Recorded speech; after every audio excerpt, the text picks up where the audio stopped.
Mr. Mayor, at 7 o'clock, would you like to call the meeting to order?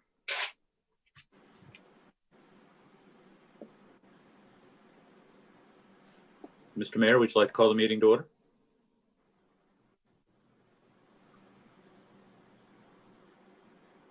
I think he's frozen. Yeah. You want me to go check? You want me to run in there? We're checking please. on. Okay. Yeah, just let's hold for just a moment.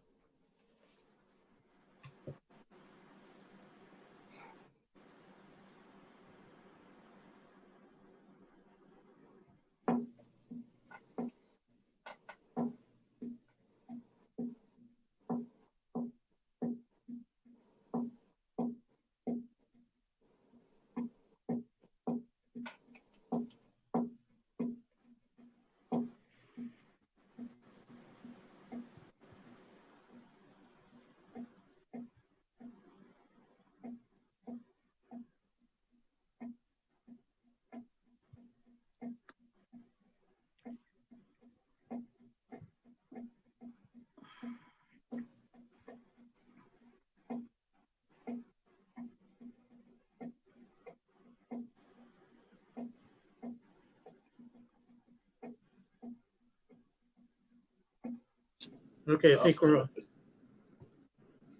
Okay, we're back online here. Okay, it's 7:01. Let's call this meeting to order. City of North Kansas City, Missouri, regular council meeting, September 1, 2020. Call a roll. Councilmember Smith, Here. Councilmember Tull, Here. Councilmember Clevenger, here, Councilmember Stewart, Here. Councilmember Clark, Here. Councilmember Farr, Yes, ma'am. Councilmember Delong, Here. Councilmember Saper. here. Thank you. Councilmember Smith, would you like to lead us in the Pledge of Allegiance? Sure. I pledge allegiance to the flag of the United States of America, and to the republic for which it stands, one nation, under God, indivisible, with liberty and justice for all.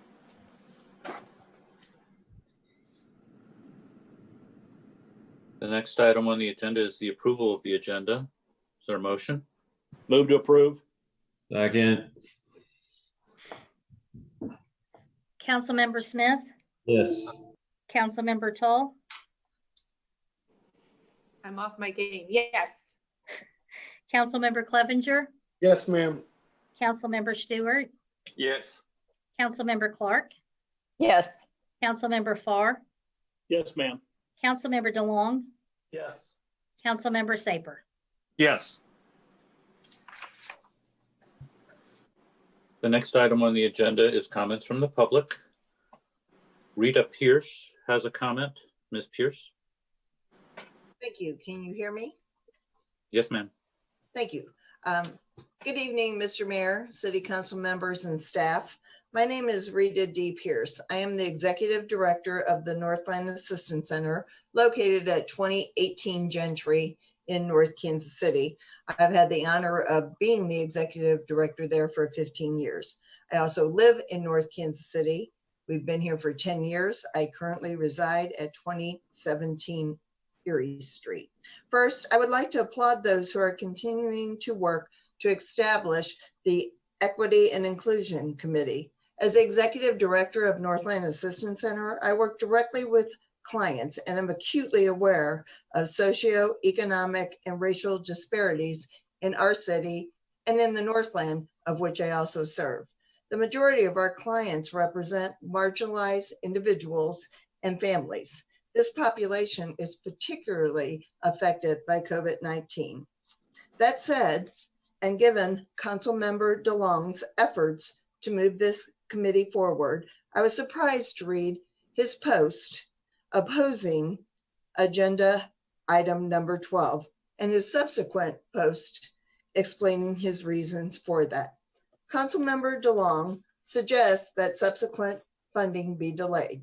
On June 17th, 2020, the council approved a grant of $15,000 in CARES Act funding for the Individuals and Family Grant to be administered by Northland Assistance Center.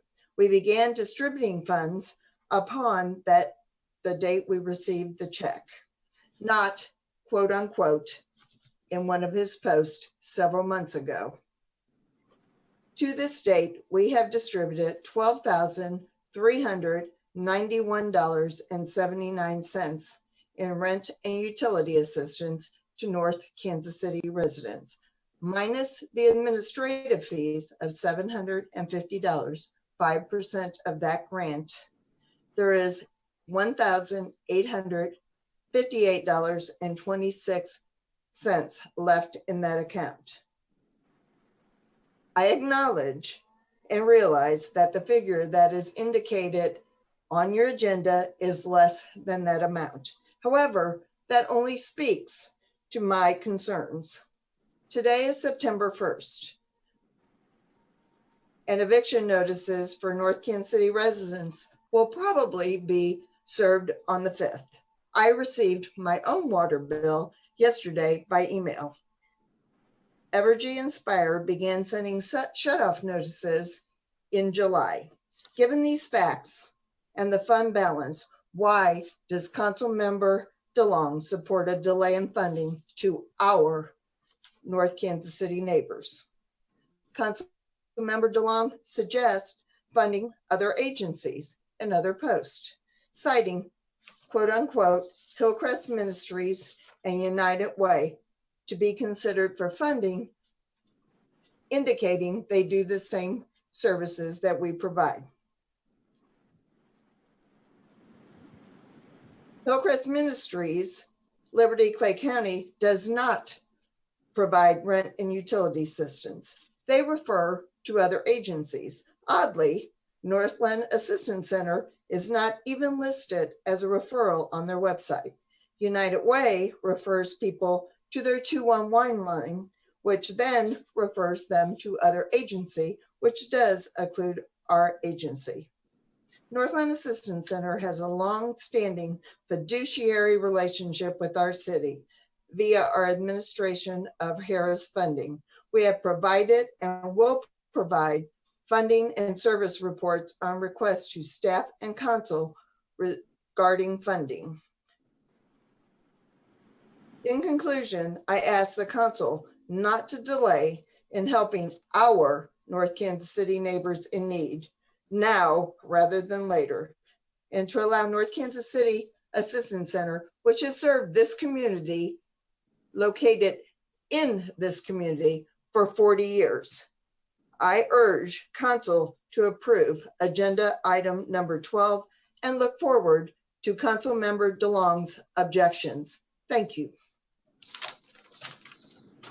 Can I speak to that? Some personal attacks in there. Councilmember DeLong. No, so certainly my initial characterization of delaying funding, it wasn't zero funding, it was pushing funding back, was that basically what I saw exactly on the budget. 2/3 of the money had been used, or I'm sorry, the agenda. 2/3 of the money had been used after what I called several months, which I guess is more than 2, which is probably still correct. So that's where I got that from. I said, you know, if you want to use 2/3 over a couple of months, can we hold this another month and see what the picture looks like? Is my thought process on this. And then some of those others, I saw what Wyandotte did. They granted money to several organizations, you know, and I think with these funds, you try to reach as many people as possible. So that's why I threw that out there, is that it just wasn't needed. It just didn't appear based on the 9,800 number that it was needed today. Never said it was not needed. I never said we should never give the money. It just wasn't needed today. And also I had a question for you, Eric. The way I read what we initially proved, wasn't it for $15,000 to be granted out to individuals? Yes, sir. $15,000 plus $750 for the 5% administrative fee for a total of $15,750. Yeah. So I don't know where these other figures keep coming from, because the agenda item as we proved it was for $15,000 of grants to go to individuals. So I guess I would have a little bit of concern upon being told that that's not happening or going to happen either. So I have nothing else now. We can hold the rest for that individual items, but I will be supporting more funding tonight, especially with these numbers. But thank you. And We will clarify, by the way, on the first grant that it was 15,000 plus $750, 5% fee, just to make sure that the Northland Assistance Center is using the entire amount it was originally allocated. At this point, I'm going to call on either IT Manager Roberts or Assistant City Administrator Nakahoto to call on anyone who is asking to speak verbally for comments from the public. Oh, we have a couple of attendees who are joining us remotely. If you would like to speak, please use the raise hand feature on your screen or *9 on your phone.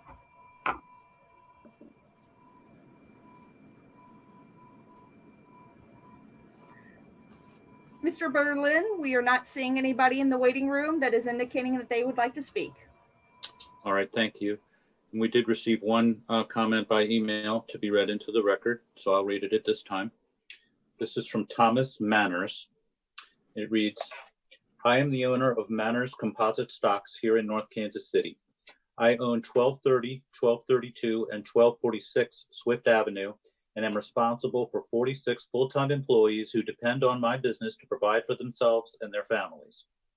Has the City Council discussed a plan or have a plan in place on what they would do to protect my business and property if the civil unrest that is happening in other cities across the country were to happen in ours? Thank you. I look forward to your response. If it please Council, I think Police Chief Freeman would be prepared to offer some remarks on that during staff comments later in the meeting. That concludes comments from the public. Next item is the consent agenda, which is composed of approval of council work session minutes of August 18th, 2020, approval of the regular council meeting minutes of August 18th, 2020, approval of the special council meeting minutes of August 25th, 2020, and reappointment of Martha Farr to the Police and Fire Personnel Board. Is there a motion? Councilmember Saper, are you making a motion or did you have a question? I have a question. Yes, sir. I'm not familiar with the Fire and Police Personnel Board and what it does, nor where I could find the information of their proceedings. Can anyone help me? Chief Freeman or Chief Hargis, would you like to comment briefly on the function of the Police and Fire Personnel Board? I'd be happy to, Mr. Berlin. Thank you. Chief Freeman. Sure. Yeah, Mr. Saper and other members of the council, the Police and Fire Personnel Board is set in place to approve and assist the police and fire departments with their hiring and promotional processes. So basically, any hiring and promotional process needs to be approved by the members of the Police and Fire Personnel Board that are seated there by the mayor and approval of your council. Does that answer the question that you asked, sir? I had trouble finding any record of their proceedings. Where would I find that? We, in fact, have been deficient, in all honesty, in keeping minutes of that particular board. This was, we realized this recently when we received an inquiry from a citizen. So we will rectify that going forward, but we don't actually have minutes on hand from that particular board at this time, but we will going forward. And most of the things that we use them for is, yes, actually, most of the things we use them for are personnel matters. So they would be a closed session anyway on the things that they discuss as far as the promotional and hiring process. That is true. What you would see in the minutes would be the board went into executive session, the board came out of executive session, but we will be making sure that we have that record in the future. Councilmember Stewart. Yeah, just real quick. I used to sit with them when I was on the fire department, but they also can be used appeal from the employees, police or fire, for disciplinary action. So it has gone to them, even up to firing somebody in this third decision. But anyway, they do that also. I haven't seen any of that in a long time. Is there a motion for the consent agenda?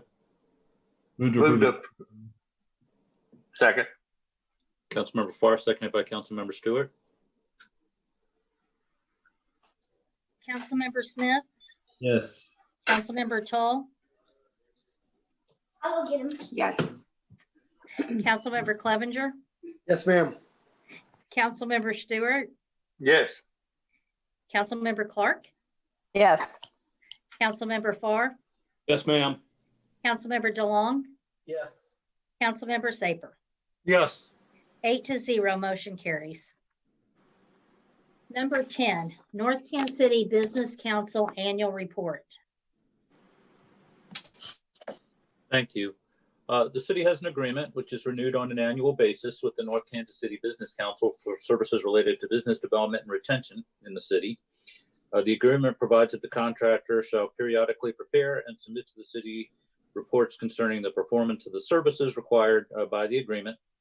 The city has requested that this occur annually, and Rich Groves, the executive director of the Business Council, along with other members of the board of the Business Council, are here to present a report on the Business Council's activities in the last year. So I will turn this over to Rich Groves at this point to continue the presentation. Thank you, Eric. And I appreciate the members of the governing body, as well as Eric Berlin and members of his staff, for the partnership between the city and the North Kansas City Business Council that is expressed in a contract for services. I just wanted to make a personal comment that this month I'll be celebrating 10 years in this role as executive director with the Business Council. Been an exciting 10 years so far. And I was trying to count up how many city council meetings I've attended. I'm thinking maybe 240, something like that. I have with me this evening Jack Fry, who's president of the Business Council this year, as well as Vice President Jason Crowley, who's also here. Some points I'd like to make beginning would be, even though most of the 25 to 30 to 35,000 people who work in the 900 plus businesses of North Kansas City don't live in North Kansas City, we feel like we're an important component of what makes this town so special. And according to information we could find, at least 2/3 of the city's revenue comes from its businesses. And that doesn't count what the owners, managers, and employees of the businesses spend here for food, beverages, entertainment, and services. Nearly 1/5 of this revenue comes from Harrah's, North Kansas City, which fortunately has become one of the most successful casino, hotel, restaurant operations in Missouri, and within the new ownership group it is now part of. And speaking of Harrah's, we are really proud to have as one of our board members, Julie Sola, who was recently promoted to be Senior VP and General Manager of the North Kansas City Harrah's. And it's been interesting to watch, to learn about her career, all of it 20 or so years. She has worked her way up in this facility to this very trusted position, starting as a cashier while still a teenager. And she shared with me today that since reopening in June, Harrah's North Kansas City has been by far the leader in the Kansas City area in gaming revenue. And that she also reminded me that since when Gordon Ramsay Steakhouse opened in last fall, it brought lots of attention to North Kansas City. And in fact, there were, she said, almost 3 million media impressions, including all of the Kansas City TV stations. I'll ask Stephen to go to the next slide, and Jack Fry is going to take it from here. Good evening, this is Jack. Current president of the Business Council. I'm also president of Fry & Associates. We design, sell, and install commercial playground equipment and park equipment, and we've been based in North Kansas City for over 30 years. And I'm proud to be a part of this community. The Business Council's mission is really just to be an advocate for businesses and the quality of life in North Kansas City. We're not a typical chamber. We're a little bit different. We'll talk about that in a little bit.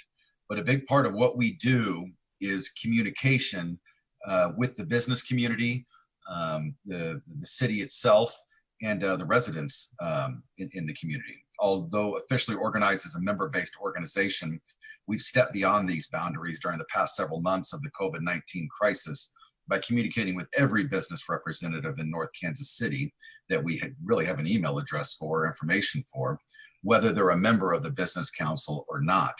And Rich has done that on a frequent basis. We understand that the businesses really work together, and that the rising tide raises all the boats, and that we need to strengthen and keep the business community as strong as possible to support the community itself and the city.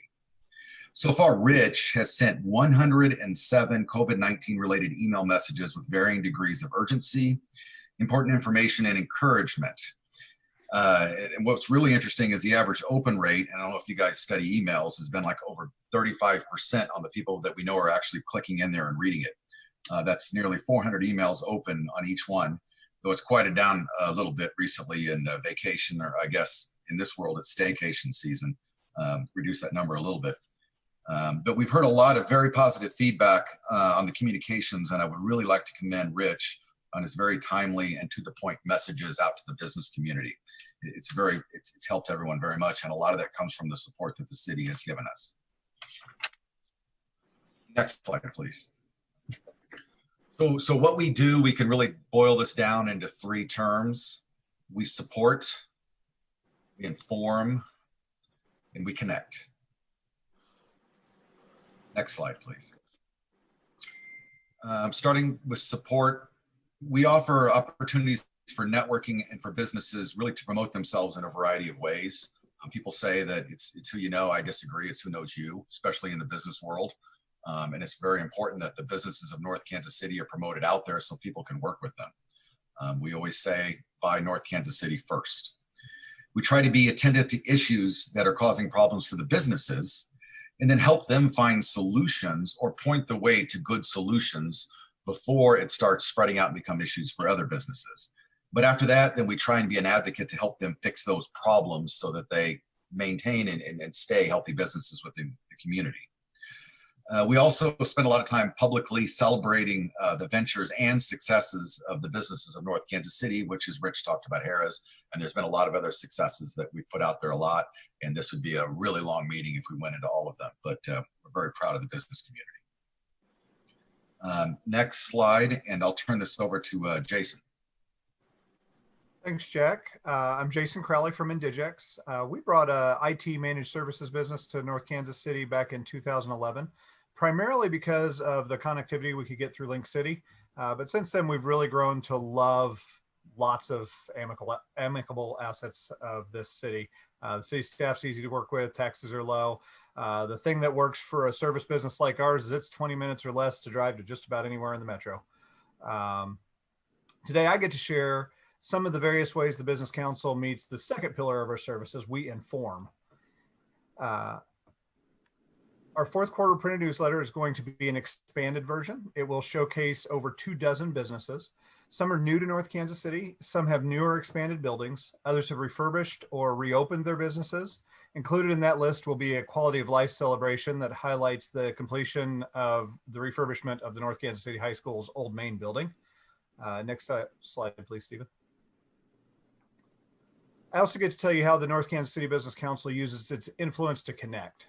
Here you can see some of the ways we offer connections for businesses to work together within the borders of North Kansas City and with organizations outside of North Kansas City in support of the economy that we're all trying to maintain and grow. We sponsor monthly luncheons for the business community. Those have been tough to accomplish in light of the current pandemic, but we're starting to make it work in both in-person and online attendance. Each month, a member of the Business Council hosts a free First Friday coffee event. This gives that business an opportunity to showcase their products or services while building relationships with other members of the North Kansas City community. We also have a North Kansas City or Northland Coffee Connect event every Wednesday. It gives businesses and business-minded individuals an opportunity to connect and network while learning something new. I see some of you at these events. I want to say thank you for coming, supporting the North Kansas City business community. Another good example of connecting North Kansas City businesses to entities outside the city is Rich Grove's active involvement with the Clay County EDC. He's quite active in the strategic planning process for the county. Currently, he's leading a task group to define workforce development, strategic objectives for the next 5 years. With North Kansas City being such a large component of Clay County's industrial areas as well as retail, this certainly has implications within the borders of North Kansas City as well. He is also active with the Missouri Chamber of Commerce.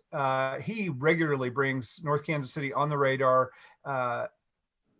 statewide, but also brings lots of information back and is very good at sharing that with the businesses here in town. Next slide, please. Before I get into the actual uses of funds the city has designated for support of the Business Council, I wanted to share how the Business Council came about and how it's structured. It was created in 1994 as a response to a communication void that happened when the previous North Kansas City Chamber of Commerce merged to become the Northland Regional Chamber of Commerce. They also moved their offices out of North Kansas City at that time. Somewhat like the COVID-19 threat we're dealing with this year, there was a serious threat at our door. I know some of you lived here in the very wet spring and summer of 1993. If you were here, I'm sure you remember how serious that was. Thank goodness for a reliable levee protecting this town, as it was what you might call below sea level. At that time, there was no effective means to communicate with the business community. The mayor at the time, Elizabeth Short, asked some business leaders to create something to replace the previous Chamber of Commerce. We call this a business council rather than a chamber of commerce because there are some specific differences. Our members must have a physical presence in North Kansas City. We're not an area or regional chamber allowing businesses from other communities to be members. This poses a bit of a restriction on our opportunities for membership dues, but it makes us laser focused on who we serve. Another difference is that we focus on the three things I mentioned before: support, inform, connect. We don't spend months planning for festivals. Fortunately, there's a Northland Festivals organization that does a great job with that. They take care of Snake Saturday. Parks and Rec takes care of many other events. Next slide, please. We have a lean organization too, just 2 staff members. Rich is full-time and Paula is an 80% full-time position. We have an executive committee that Jack and I are part of. We help support and guide the staff. On this screen, you can see the names of the executive committee members for this year. Next slide, please. Our board members represent 5 different categories of businesses. Here you can see the current list of board members. You can see a great representative of large and small businesses and various business types. Tnemec, Hellsburg, and Hunt Midwest have North Kansas City headquarters with a national reach. Chicken and Pickle and Country Club Bank have regional presence. North Kansas City Hospital and the North Kansas City School District are very important, not only to North Kansas City, but to the entire Northland. And with that said, I get to turn this presentation over to Rich Groves again. Thank you.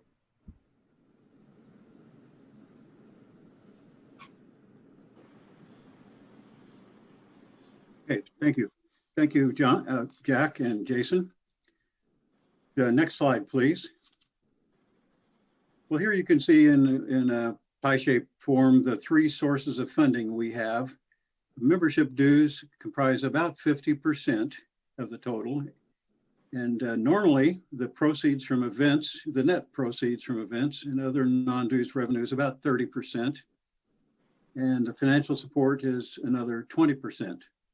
And as you can imagine, this has not been a normal year for events. We've had very little income from luncheons since February. And we had to postpone our golf tournament from June until last week. And we did have a pretty successful event. There were some things that we normally would have done to have additional income that we couldn't do because of the restrictions. So this makes the financial support from the city even more important. Next slide, please. So here are the ways that we have used the money from last year. You can see that the 2 largest are print media and website and social media support. And a very important component is the cost of the Chamber Master membership management software that helps us have all the email addresses and through which we register for events and people can pay. And a lot of things are driven through and from that. And that's how I was able to have Jack tell you that the percentage of open emails, because there's a reporting function in the Chamber Master. You can also see here the line item for Christmas trees and lights. This wouldn't happen without the really strong support of the city's Public Works Department for setting up the trees, keeping them watered, and then taking them down and disposing of them. We added a conservative estimate of the cost of our staff to accomplish all these projects. And for instance, the Christmas tree project is very time consuming, getting the sponsorships and coordinating with the city, putting together the business directory, the newsletters, and all these functions. So we put in a conservative estimate of 10% of our total payroll costs. So that, as you can see, exceeded the 30,000. We did another conservative estimate below that of approximately how much time we might have spent on the additional communications that we've done during this COVID-19 situation. The next slide, please. So our request for 2021 is 30,000, the same that has been used this past year. We probably will exceed that in spending for the functions I described, but we're going to look for ways to absorb those increases and seek ways to economize. So in the interest of time, we'll stop at this point, but be glad to answer questions or provide more details if you're interested. Final slide, please.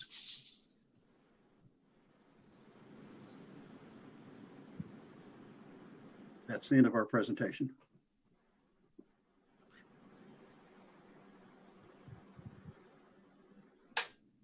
Are there any questions, Councilmember Delong? I just want to thank Rich Groves. Those 107 emails, I've definitely heard a lot of good feedback, and I can't say I've read 107, but I've tried to open a lot of them. I mean, you keep them coming, but you cover a broad range of topics: PPP, IDL. You know, the goalposts change on that every 20 minutes, and after that changes, the business council is good at getting an update out to everybody, as well as, you know, keeping everyone up to date on city issues as well. So thank you. I want to let you know I appreciate the emails and appreciate reading them. So thank you for that. Thank you. Councilmember Clevenger. I also want to thank Rich for the emails that he does send out, and he and the business council were very instrumental in also helping get the word out about the business grant program that we've done. So I want to appreciate that. I appreciate, you know, checking the funding. Appreciate the breakdown of what you spent the money on, and that it did go up higher, spending more than what was allotted. Appreciate you guys absorbing that cost so we can maintain at the 30,000. Can you kind of give us a rough estimate of like how much business member dues are for the business council, or maybe does it depend on the type or size of business, and kind of like what that revenue stream looks like as far as dollar amount, Rich? Yes. Well, the largest majority of members are at the base membership level of $250 for a year. We have 3 other levels before the very top layer, and we have 4 or 5 businesses, including the city, that support us at that highest level: Harrah's, Cerner, and North Kansas City Hospital. And we're very appreciative of those. Councilmember Delong. I can get my mute button. This one's more for staff.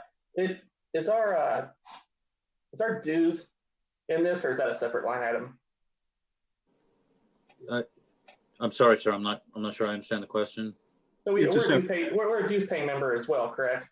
Oh, yes, that's correct. So that's found in the administration budget, I believe, and then the $30,000 is in the economic development budget. All right, thank you.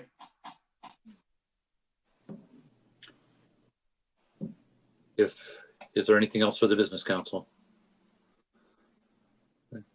Well, Rich and Jack and Jason, thank you very much for your presentation.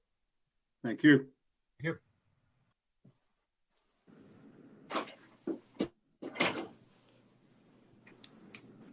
Item 11, CARES Act funding, second round of small business grants, agreement with Clay County EDC. Thank you.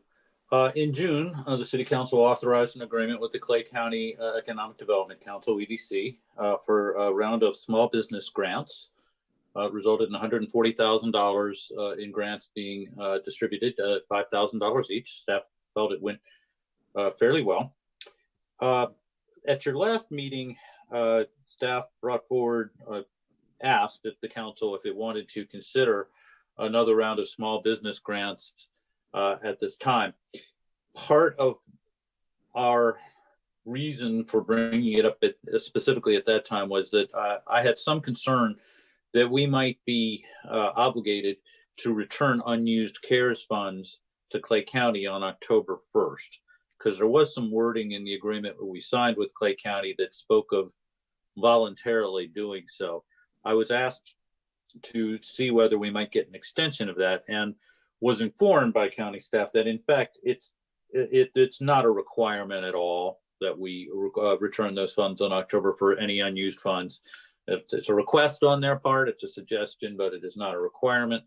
So there really is not quite the urgency that I thought there might be when I did have this on your agenda on August 18th. But we were directed to bring it forward for your consideration tonight. So the idea of doing a second round of grants is on the agenda. The way that we have presented it to you is very much the same as it was done last time, just with some date changes. So if you are interested in proceeding with another round of small grants at this time, this matters before you. And staff from the Clay County EDC is at the meeting in case you had any questions or anything for them. I'm going to call on Councilmember Clevenger and then Councilmember DeLong. Well, first of all, on these business grants, I definitely think another round is going to be beneficial. Now, when we do it is a question that the council has to decide.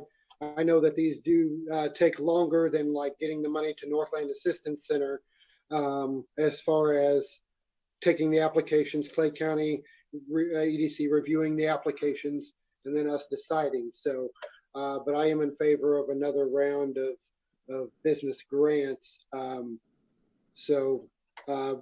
in the menu, looking at the memo, it looks like staff, I mean, they would take the applications through like the 20th of September. And then from there make the decisions. And so the businesses would get the money in probably early October. Yes, or something like that. We'd probably call another special meeting for you just to consider the awards. I did mean to mention, and I'll call on Councilmember DeLong. From staff's point of view, it might be better to hold this off just a little bit. We are looking at some other possibilities for CARES funding for council consideration. Making, for example, some physical changes to some of our buildings, for putting in some touchless features, perhaps, including touchless temperature readers at our various city buildings, looking at some other possible use of those funds for your consideration. And so, again, you probably have some additional time if you wanted to do this grant, but you wanted to hold off a little bit to see if there are some other uses of the money that we might be of interest as well. Councilmember DeLong. I kind of changed what I was going to say a little bit, but I was thinking, from here it's just kind of thinking about timing, because we talked about, initially we were up against the wall with the October 1st deadline, and now we're not. Do we still need this now, or do we want to hold? It's tough to say because businesses are still hurting. And like I've noted, and like was noted, this just has a lot longer lead in time as well. Also, if we do continue on with this, how would you want to treat businesses that are maybe applying for a second time? Should there be a preference given to businesses that haven't applied yet? How should we consider some of those things? That's all. Councilmember Smith. So that question you just asked, Brian, and that is in the list of criteria. If they've gotten one already, then they would be a lower on the rung. I believe it's in the criteria on how they would be ranked. It says was a recipient of. I'm trying to pull it up right now. So that would put them lower on the totem pole, I'd imagine. The EDC could speak to that. Second, piece of it, I think we should hold this off at least a month. With Eric mentioning other possible uses of CARES funds, this would run up close to the limit, and we still don't know. Eric, correct me if I'm wrong. We still don't know whether there will be a change in ruling that would allow us to replace lost revenue with these funds, which would be a big shift in how this has been approached. But all these government programs have seen large, like almost seismic shifts in how they've been administered as the funds have been sitting out there. So do we have any idea if that's an allowance yet? Certainly isn't now. I got to be honest with you, sir. I'm not very hopeful that it's going to be. Okay. If it was, we would easily exhaust the funds because, as we'll be discussing tomorrow night, we've had lots of lost revenue. Right. But I don't have any reason at this time to think that will become an eligible use. Okay, yeah, and that's a fair assessment. I looked at the budget, and it does seem like we would have no trouble replacing those. My thought is we've seen some, like with the Paycheck Protection Program, and with the Federal Reserve, Fannie Mae and Freddie Mac just made a new thing they've never done before. They added a fee and then very quickly pushed it out. So they've made big changes, and they don't do that at all. So changes are happening that we've never seen before. So holding that option is valuable. So I would wait at least until next month to run this program out. It would still give us time well before the end of the year to get these funds out to the businesses that need them. But my preference would be to hold off at least a month. Councilmember DeLong. I'm fine with that. I certainly think these are still important grant dollars for our small businesses. But if holding off is what we want to do, I'm fine with holding off. That's all. Is there a motion?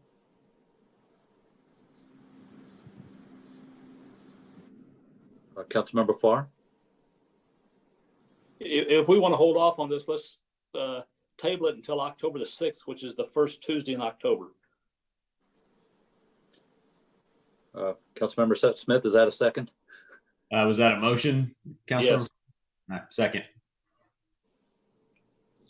Been moved and second to table this or defer it until October 6th. Any further discussion? Councilmember DeLong? Since we didn't get to talk to Mayor Slater, I just want to congratulate Mayor Slater on his new position with the EDC and look forward to talking to you in early October.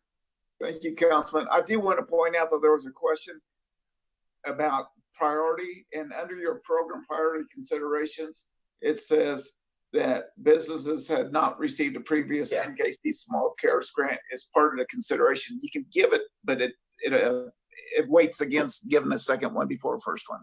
Perfect. Yeah, no, thank you. I see it in there now. So was that, to follow up on that, do you know, would that be moving them to the bottom of the list or just kind of a weighted, kind of depends on where they fall anyways? It'd be weighted. Depends on where they fall. Absolutely. Yeah, all right. Thank you. Is there any further discussion? Madam Clerk, can you call the roll, please? Councilmember Smith, Yes. Councilmember Tull, Yes. Councilmember Clevenger, Yes, ma'am. Councilmember Stewart, Yes. Councilmember Clark, Yes. Councilmember Farr, Yes, ma'am. Councilmember DeLong, Yes. Councilmember Saper. Yes. 8-0, motion carried. Item 12, CARES Act funding, second round of emergency financial assistance to individuals and families grant agreement with Northland Assistance Center. Thank you. In June, the City Council authorized an agreement with the Northland Assistance Center for the administration of emergency financial assistance to individuals and families as a result of COVID-19. And that program is still ongoing, as was previously discussed. And also at your last meeting, the council directed us to put a second round of funding on your agenda for consideration. And so that is before you now. Councilmember DeLong, and then Councilmember Tull. Okay, so my question is on the $9,000 that's on the agenda first. So when did we get that number from? What date was that $9,894 from? I'm going to ask Assistant City Administrator Nakahota, I believe you put that number in. Could you provide some? Hello. Yeah. Yes, I got that number directly from the Northland Assistance Center when I wrote the memo. When? I'm sorry, when was that? That would have been a few days ago. Okay. All right. Yeah, I can pull up the email if you'd like the exact date. No, well, it said as of, okay. Then I switched screens, of course. Of course I switched screens. It said as of August 27th, so I'm guessing probably that date is what, okay. No, so that, I mean, as described earlier, that was kind of what my commentary was based on. Similar concept to the business is that now we have more time. Do we need to do this now? Certainly I want to keep this plenished. And I really hope this is reaching as many people as possible. And my only other commentary is we pretty much sole source this to this one charity. And I was just wondering if we have additional funds, why not? Did we consider giving to anyone else? I mean, because when we do the Harris Charitable Fund, we have a whole binder full of groups that say they're providing, you know, different types of assistance to people in North Kansas City. So I just wasn't sure if we talked to any other groups. I just want to reach the max number of people with these dollars as possible. And that's where I come from on asking if there's also someone else we could additionally give money to. Councilmember Tull and then Councilmember Clevenger. I am in favor of passing this. The only comment that I have is in applying what they require proof of residency, picture identification, your income when appropriate, a letter from your landlord or mortgage company, and or a copy of the utility bill. And then also included in that is Social Security cards for all household members. And I just feel like if you have the bills that you can't pay and you have proof of residency, that the Social Security cards might be above and beyond. I know as a mom, I don't like to put my kids' Social Security numbers anywhere I don't have to. Some states protect your Social Security number until you're 18. Missouri does not. So I think that we could see that there's a need without requiring Social Security cards, would be my only comment. So the city the city left it to Northland Assistance Center to use the criteria that it uses. Would the executive director, Rita Pierce, care to comment on that, on Councilmember Tull's comment?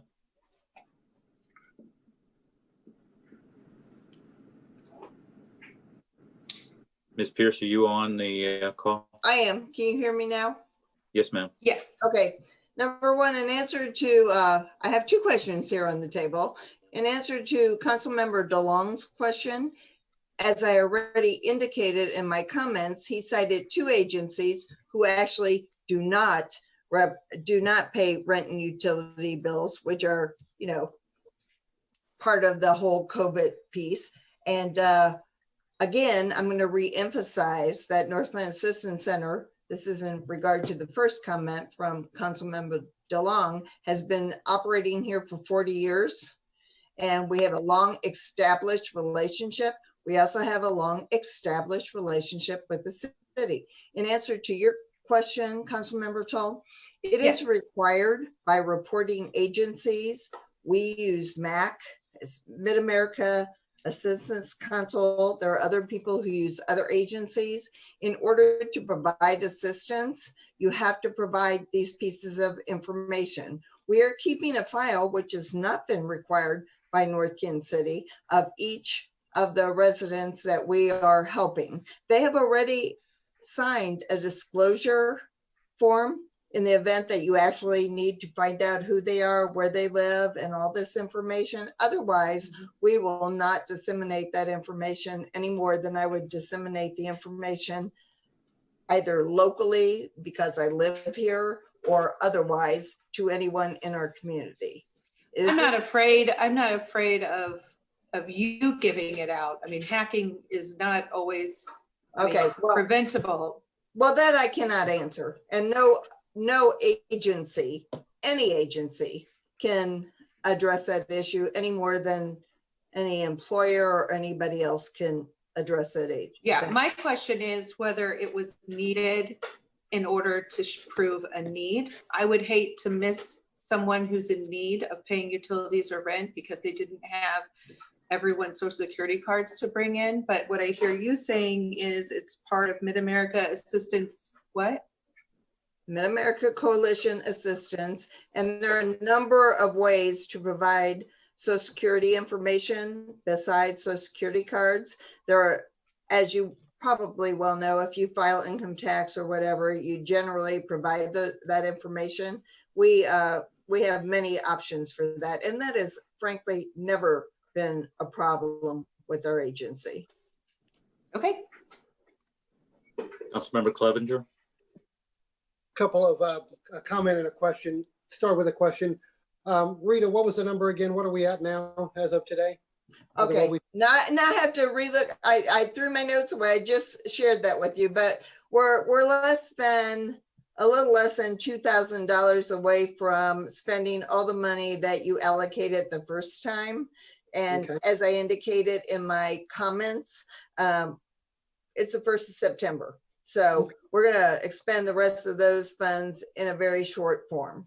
Sure, I understand time of the month. Appreciate what you're doing. I think you guys do a really good job. You know the community because you're in the community. Another quick question. So first of all, I want to say I'm in favor of additional funding for the Northland Assistance Center to help our residents in this city. Let's say at the end of the year, we get, or close to the end of the year, and any funds that have not been used, I just wanted to confirm would come back to the city so that we would return to Clay County. Am I correct in assuming that, either staff or Ms. Pierce? Well, yes, but at the end of the year, December 30th, any funds that are still remaining in out of our CARES allocation would need to go back to Clay County to be returned to the federal government. May I also respond? Zach, I literally don't think that's going to happen. I mean, we spend almost with our $750 5% administrative fee, we have spent almost all that money in less than 3 months. So I'm not really afraid of that happening. Thank you. And the idea is to spend it in our community with an agency that is in our community. That was my objection to Councilmember Delong's objections from the beginning. I'll call on Councilmember Smith and then Councilmember Delong. Hey, Rita. Hi, Jess. Thanks for doing what you do. This is important work. I think a lot of us are in favor of giving you the funds here to get people help that they need. When we did the Harrah's charity distribution recently, you were kind of the knower of all things charity. So I'm curious to Bryant's point, to get this money to reach everybody as many people as we can that are impacted by the COVID, everything related to COVID. If we'll be approving the funds for your agency, but is there anybody else that you're aware of in the city that would also provide services that your agency doesn't, that we could allocate other money to? Does that make sense?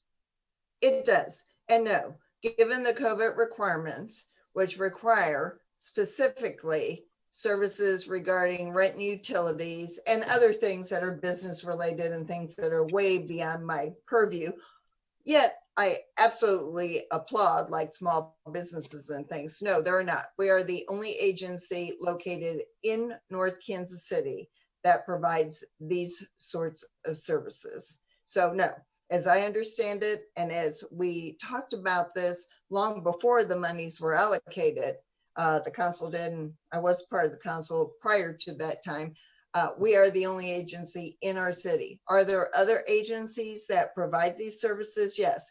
The two that were indicated by Councilmember Delong, they're referral agencies.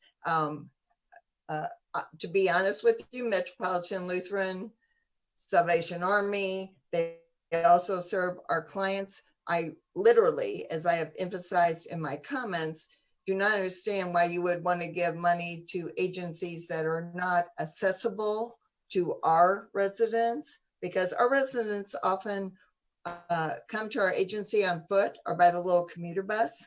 Or if they get a ride, they get a ride. We've been here 40 years. People know how to access us. And, given all the conversation that's been going on in regard to, inclusivity, I really do not understand Councilmember Delong's objections or suggestions that we move this out of our city. I just simply don't. Yeah, so I'll follow up on that real fast. Rent and utilities and everything, that's obviously the laser focus of this, and that's what you do very, very well. I'm thinking something along the lines of food insecurity, those kind of things. And I don't know the charity landscape nearly as well as you did. That was the emphasis for my question. And I will kick it to Councilmember Delong to rebuttal. Well, may I respond to that first, Jess? Yeah, that's the beauty of coming to us.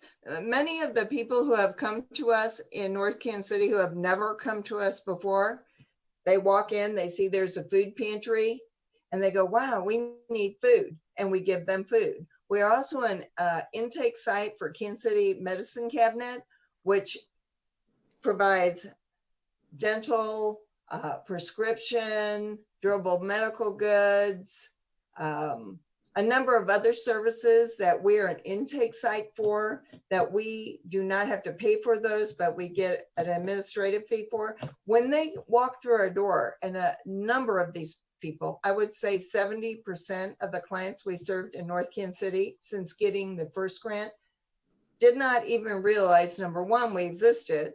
And number two, if they did, they didn't know all the other services we do. So it's not like just rent and utilities. Even though I'm the only full-time staff member and I have a part-time person, and I encourage the entire council, if they've never been to my agency, to see how small we are. Even prior to COVID, we've still done about $250,000 of services out of a small place. The grant we initially received has allowed residents of North Kansas City to see that there are a number of other services that we provide that they never did know about. And more importantly, and I just want, since you asked this question, and I'm just going to go off in a different direction, other North Kansas City residents have discovered we're here, and they're donating food, they're donating money, they're helping us. So the initial grant and the advertisement of that grant has benefited our community and my agency, if you will, which is, it's a not-for-profit. It's not like I make money off of this. It has benefited our entire community. So, I'm obviously, I advocate as the executive director of my agency. It is my job to advocate for funds, but as a community member and the director, I advocate for this funding. Councilmember DeLong. Okay, since we went on the personal attack again, look, I never said they should never ever get $0. That's just a false, total mischaracterization of what I have said. Mine is more in referral to delaying funds. I also don't see what the problem is in asking the question, are we reaching as many people as possible? If the answer is yes, then the answer is yes. That's fine. I advocated for the funds before. I'm for the funds tonight. I've never had a problem. It wasn't about the dollar figures. It was just asking, does it need to be done now? From the time the agendas come out to what I'm seeing now is $12,391 today, or something close to that. Yes, my feelings have changed. I see that number. I say we're closer than we were. Let's give the additional money. I agree with that. I do also want to clarify that the $15,000, and I asked this earlier, but it seems worth asking again just to make sure everyone's clear here. When we initially granted $15,000, the intent was to grant $15,000, not $15,000 minus fees. It's $15,000 plus fees.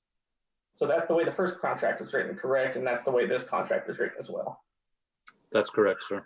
So $30,000 should be granted out to residents, and $1,500 should go as an administrative fee on top of that, not subtracted from that. Yes, sir. Okay. Thank you, because there's a little bit of confusion over that earlier too. So May I respond? May I respond? Yes, ma'am. Councilmember Delong, this is not a personal attack. If people would read through your emails that you had put on after you were sharing the items that are on the agenda and your objection to this particular item and your responses thereof, it's not a personal attack. It is a response to erroneous information that was disseminated to North Kansas City residents, which I, in my public comments and now in these comments, feel that I need to share. It is not a personal attack, not at all. I appreciate all opinions. I think you were ill-informed and obviously did not know anything about Hillcrest or United Way while you were sharing opinions. So if you're going to share opinions to North Kansas City residents through a website that reaches North Kansas City residents, you should be informed in regard to the opinions you are sharing, including the fact that the agenda clearly indicated when the funds were distributed, and I already acknowledge the fact that it's an ongoing thing, which emphasized my point of the need. So this is not a personal attack. Please do not take this personally. I am advocating for my agency, Northland Assistance Center. I am employed to recruit funds for the people that we serve. And in this particular situation, we're attempting to serve North Kansas City residents. And I appreciate the fact that you have changed your opinion. All right, I'm going to call on Councilmember Clevenger and then Councilmember DeLong. I didn't know if there was any further comments. I think we've discussed it enough. I was going to make the motion to approve the funding unless Councilmember DeLong has something else he'd like to add first. Councilmember DeLong. No, I just want to wrap it up, and then this will be my final comments here. I never said never give them funds. That was never the intent of this. That was never the intent of this. Like I said, I supported the funds, and I'll make the motion tonight. I move that we give this $15,000 grant. Sorry, Zach, I stole that from you. Or I'll do a second to Zach's if Zach's is already on the floor. However, I don't mind being a second either. Doesn't matter. So. Councilmember DeLong, seconded by Councilmember Clevenger. Is there any further discussion? One more. I do want to. I'll go. Sorry, and then I'm really done. I do want to thank Rita for her work. I have supported the organization early on. I mean, from the beginning of the first grant, and I appreciate you getting out these funds to people that need them. So thank you for that work. And Brian, I want to say, given the fact that it seems like it's been a little confrontational, I want to acknowledge that you and your family have donated food to our organization. So, let's leave this on a positive note. We are all in this in North Kansas City together, and we are blessed to have these CARES funds to help the people that we need to help.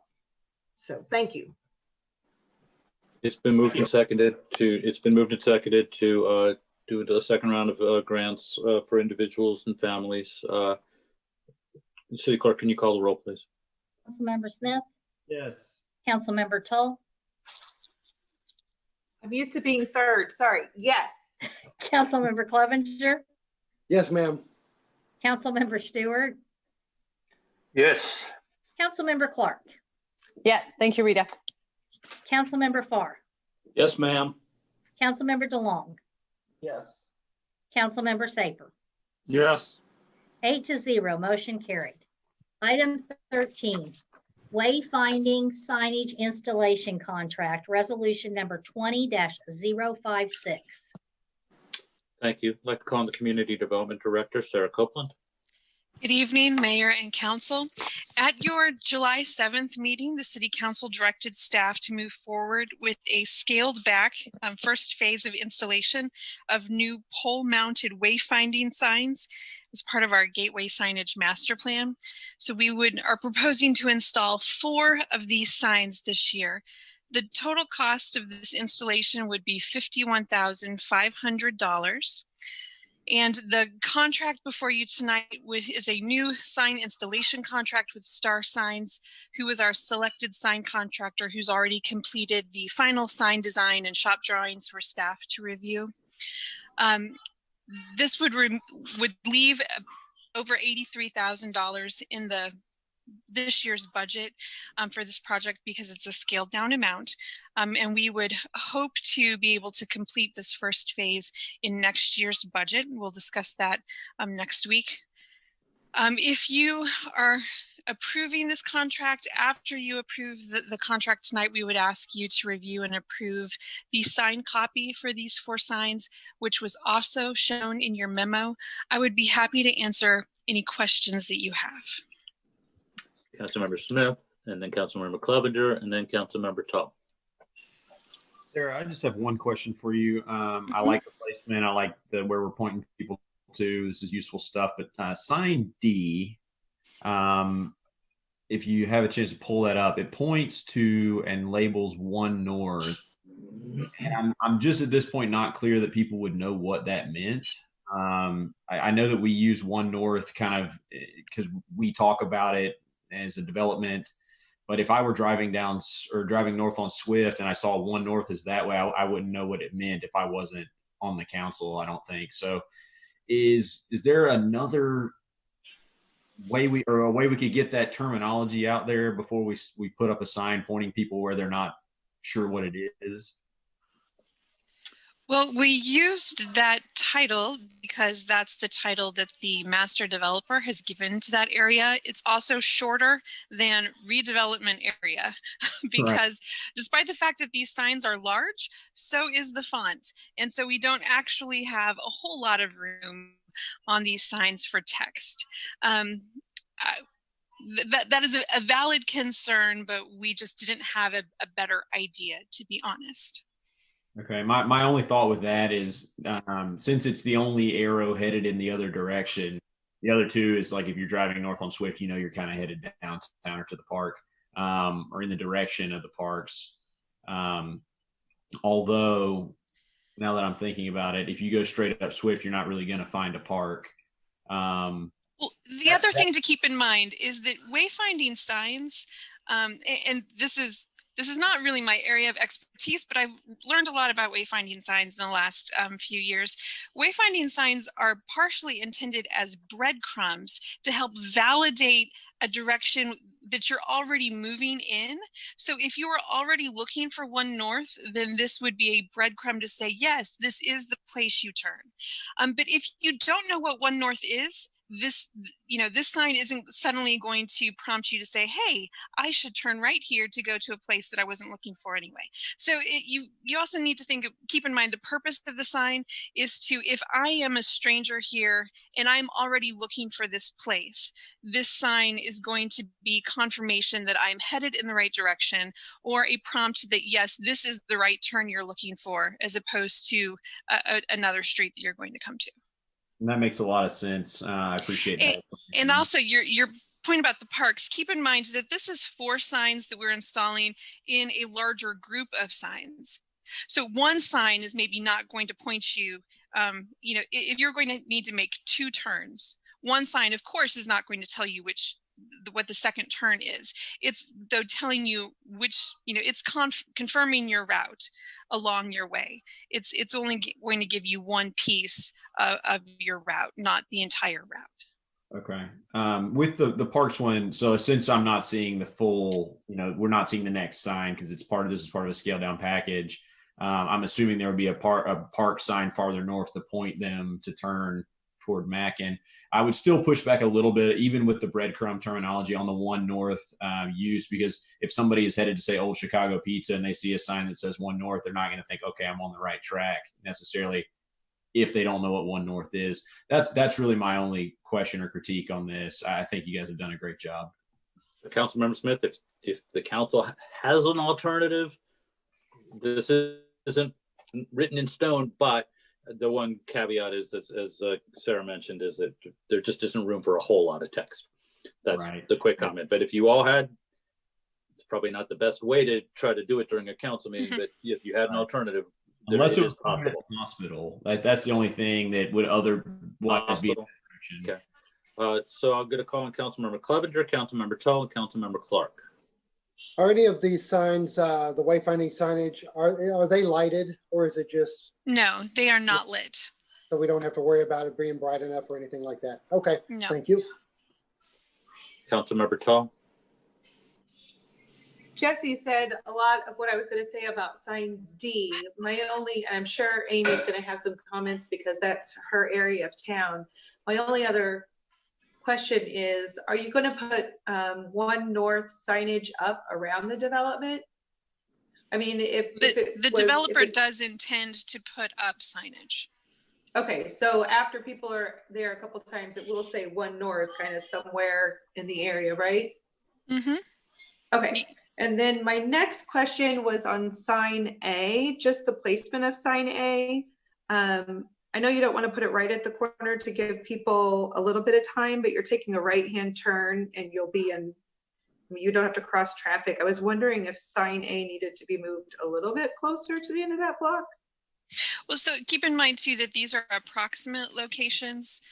Final locations will depend on utility locates and making sure that we are avoiding any other conflicts. So it may end up being further to the west. That's approximate. Okay, and then I know the master plan and what Jesse had said before, if you go up Swift and you want to find a park, it doesn't look like there's a plan at Armour to say you need. So that if you went all the way up Swift, you would find a park and you would find Wagon Trail Dog Park. So we are trying to be very general about parks in general are located more on the north side of the city. Huh. So we're not really like helping people find a specific park. So there wouldn't be any other signs that are pointing to Mackin Park or Dag Park or the signs are pointing to parks in general. None of them is pointing towards a specific park. Okay. Councilmember Clark, and then Councilmember Smith, I think. Councilmember Clark. Lisa and Jesse covered quite a bit of what I was going to point out. North Kansas City Hospital could be a good idea. I also think Iron District wouldn't hurt because there is a good cluster of businesses right there that would make a good right-hand turn, and it's very much right at the end of the block. It also introduces the One North area as you go under the bridge, and I'm personally offended that no one knows about the One North area in 4th Ward. No, yeah, it's not on the tip of the tongue for everybody yet. It's barely on the tip of my tongue. So, but yeah, Iron District is a thought, is just to add that to that right-hand turn, because that is a good cluster of businesses, like I said, that leads to a whole lot of other businesses in that area that then opens up to One North. And then maybe within One North leading you to the hospital. The North Kansas City Hospital thing isn't out either. I know there's not a lot of space, but I think maybe if we can make that decision to include the Iron District, because that is a popular area that's kind of tucked away in town. And I do appreciate the clarification on the breadcrumbs, because it's true when we're thinking about going to different parks, you know, we want to know the general direction and which way are we headed to get to the parks. And good point on, because I had forgotten about the dog park at the very end, like keep going this way and you're going to find another park. Yeah, I think that's my only thought, is if we can add Iron District. I'm pretending like that little post is going to fit another bit of big text on one line that says Iron District. I don't know. I will say we did not include them partially because these signs do not point towards a specific business. And I guess I have thought of Iron District as a business in addition to a host of other businesses. So that's the reason that we did not include them specifically. Food? How about food? Councilmember Smith and then Councilmember Stewart. So at this point, I think A, B, and C make a lot of sense. D right now, without the rest of the network of signs, kind of feels a little bit like an orphan sign. Since we don't have One North signs up, we don't have additional guidance to the park, and it sits on the north side of the intersection where you would need to be turning on 16th to actually utilize the sign. At this point, I feel like sign D could come off of this list, and we could approve A, B, and C if that's something that we could do, and then revisit D once we've got One North and being more ubiquitous and the additional signs on the plan when we implement it.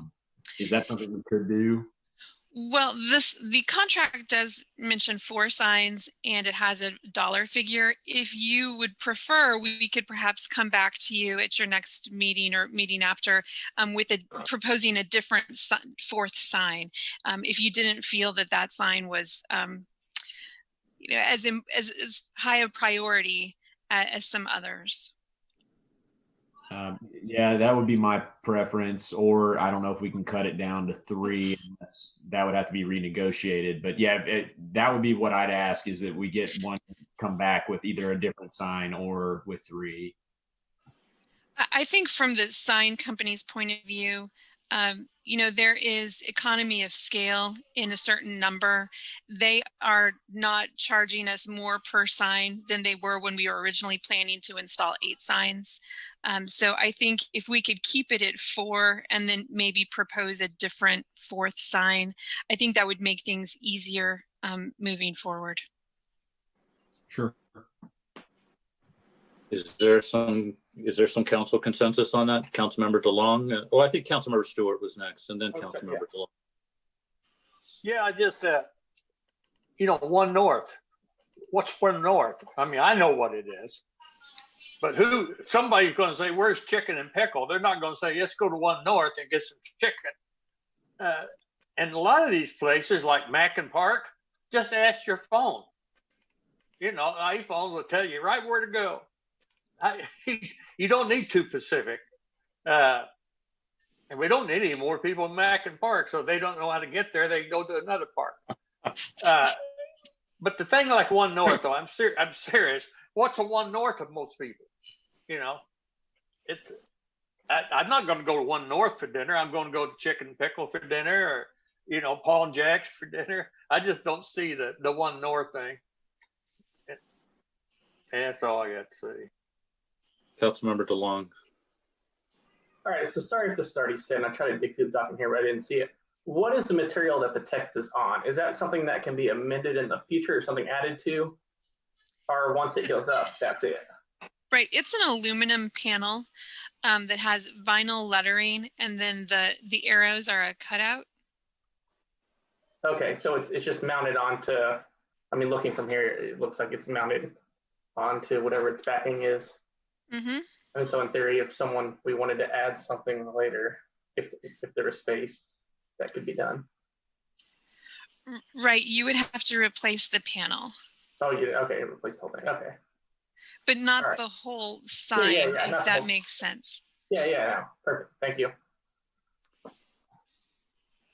So the Councilmember Smith made the suggestion that we that the council not act tonight, and that we come back to you with some revised suggestions for sign D. Is that acceptable to the council? Well, I was under the impression that you were approving the contract, but we were coming back with the copy and the location for the 4th sign. Oh. Well, is that the council's wish, or would you rather we came back with the revised text and the contract at that time? So Sarah, is there some urgency to the council acting tonight? It's going to take a couple of months for them to fabricate the signs after the contract is approved. So it's just a timing thing. And if it's a bad winter and winter starts early, and you don't approve the contract until October, then that could delay the installation of the signs. Councilmember Clevenger. I kind of agree with Jesse. I think, to approve the contract, we want to know exactly, I guess it's for 4 signs, but we want to know exactly what we're getting. Don't see why it couldn't be brought up to us in the next council meeting in 2 weeks. Does that give you enough time, Sarah? It's a very long agenda. Oh, that's right. That is true. That I can tell you. So would it, if we approve the 4th sign, we're going to get a 4th sign, whatever we decide on, you can come back on that? Is that what you're saying? With a different location? I think is what Ms. Copeland's suggesting, is that you approve the contract for 4 signs with the understanding that the text for the 4th sign has not been established yet. So moved. I'll second it. Can I ask a quick question? You mean that the text and location of the fourth sign hasn't been determined, correct? Yes. Okay. So it's been moved and seconded that the council approve the contract for 4 wayfinding signs with the understanding that the text and location of the 4th sign are to come back for further council consideration. Is there any further discussion? If not, City Clerk, can you call the roll, please? Councilmember Smith, Yes. Councilmember Toll, Yes. Councilmember Clevenger, Yes, ma'am. Councilmember Stewart, No. Councilmember Clark, Yes. Councilmember Farr, Yes, ma'am. Councilmember DeLong, Yes.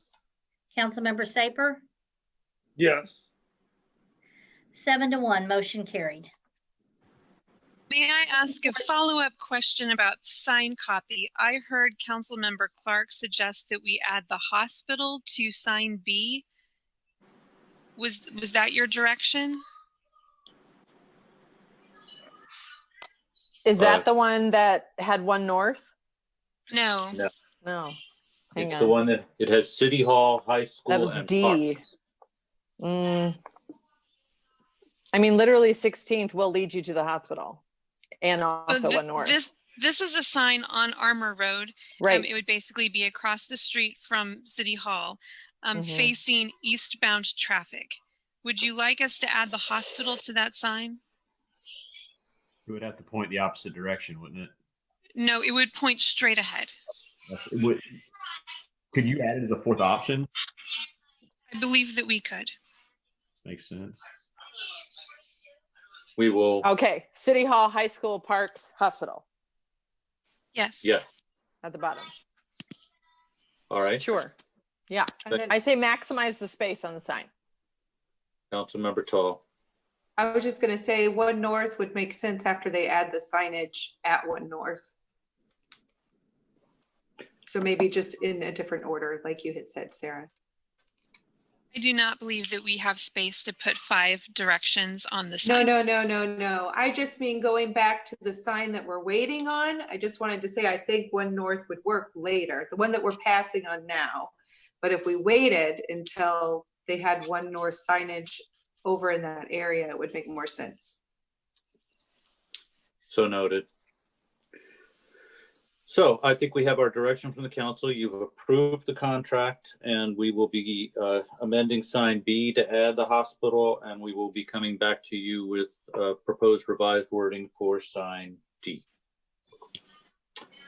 All right, that concludes item 13. Item 14, amendments to temporary parklet licenses, bill number 7532, ordinance number 9329. Thank you. I'll call Ms. Copeland.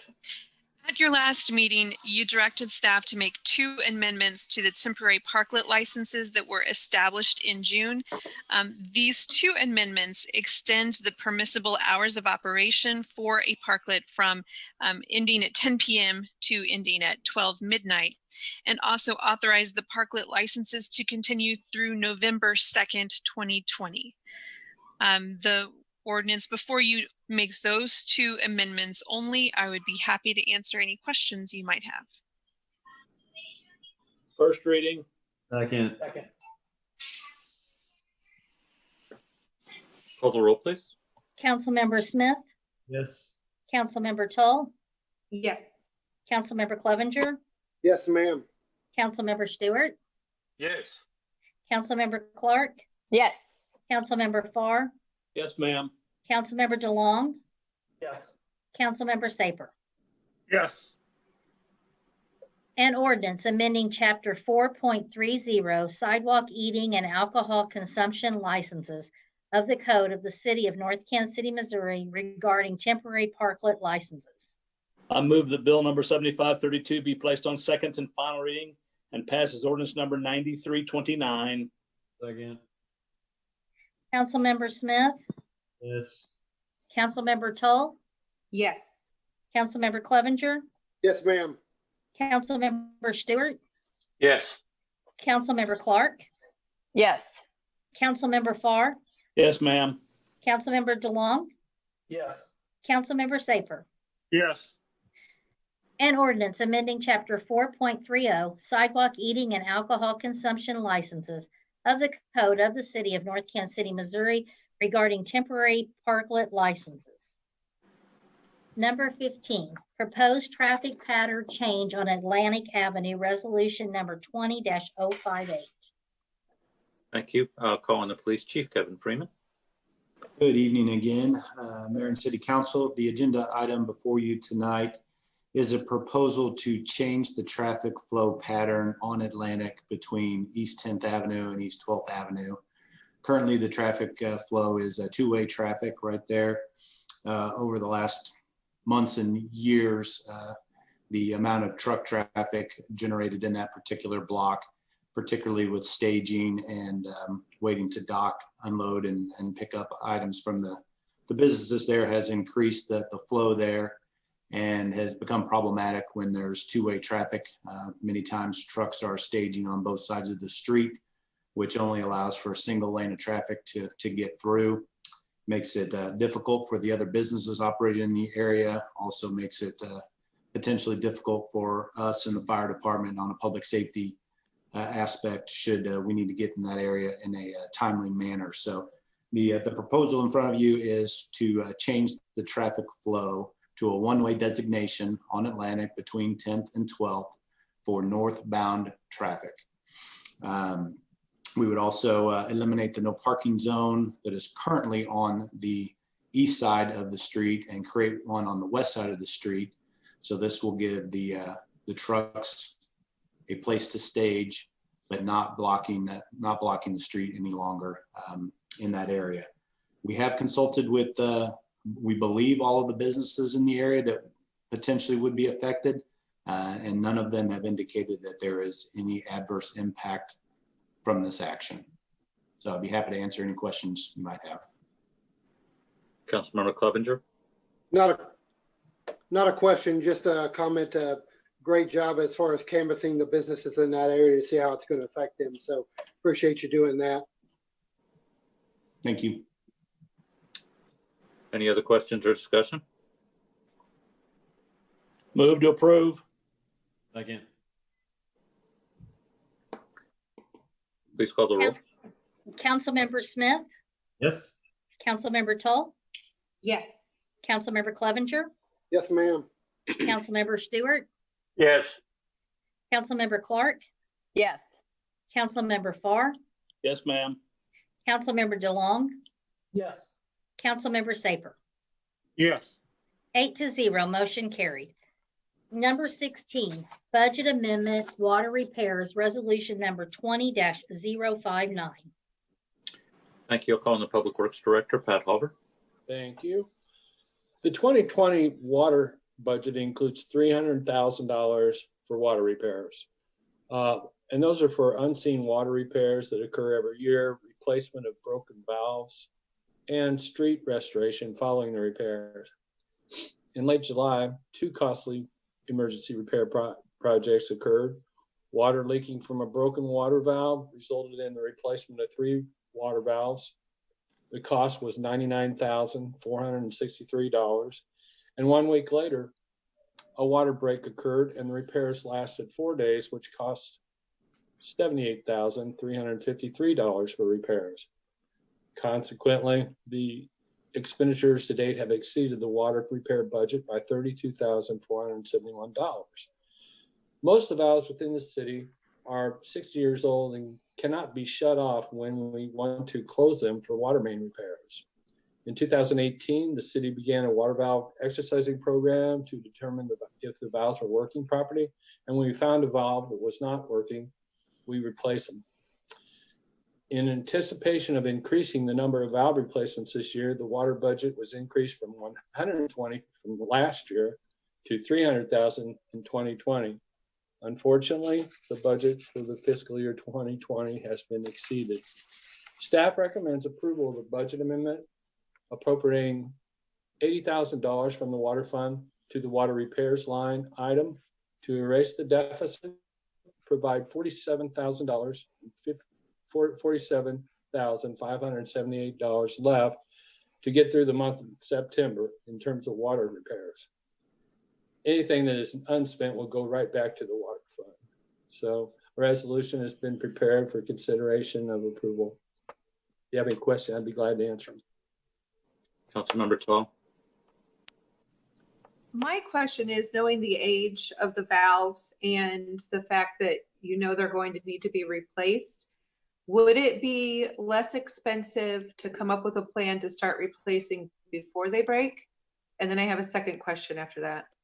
Yes, that's what it's a proactive program that we began 3 years ago. Okay. Okay. So this is just in addition to the ones you were already replacing. Yes. If you look at the beginning of the year, we did some replacement at the beginning of the year. Yeah, I saw those dating back into 2019. Yeah, that was fiscal year 20.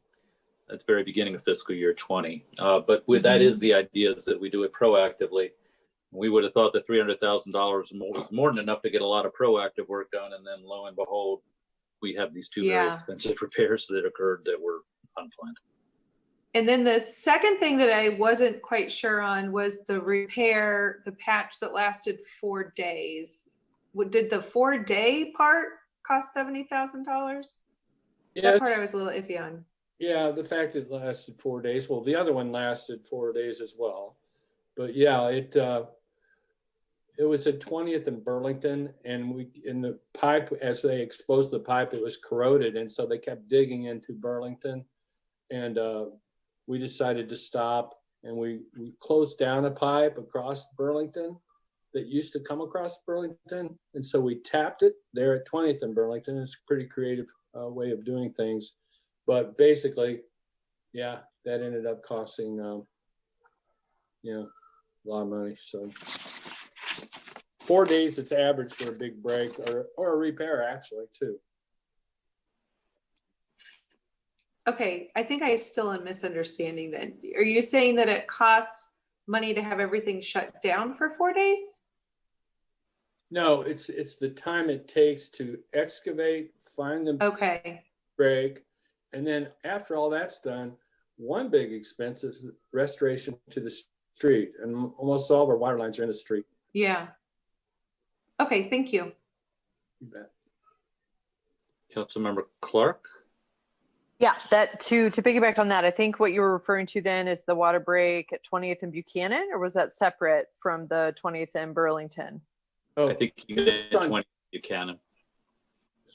He said Burlington, but he said Burlington. Okay. But he meant, okay, yeah. I was going to say, let's really focus on 20th Avenue because it's an expensive avenue. So yeah, I guess then that solves that, because it just sounds like, I guess my concern is the resolve on that one at 20th and Buchanan was to find the corroded pipe to repair, and then going, oh, it's actually beyond repair, we're going to cap it altogether. Do we have any anticipation with the age of these pipes and these valves being 60 plus years old, and not trusting that, as we all know, you patch one good thing and put a new thing somewhere, it now causes better flow, maybe, that it's going to expose the fragility of the other caps and the other valves. Do we anticipate more areas where we might just kill a line and have to cap it off? Is there any anticipation of that? And then there's a follow-up.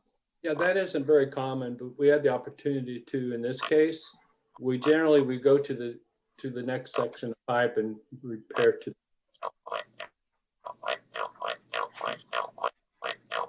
Is someone trying to talk? Sounds like a trach. Yeah. Okay.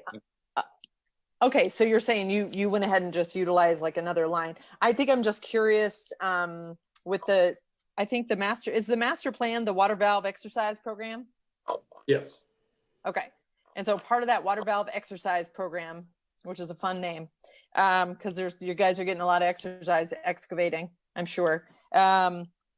Is there any thought of, just already anticipating there's going to be new lines that need to be laid all together, that a valve's just not going to cut it, and weighing out the cost of waiting, I guess?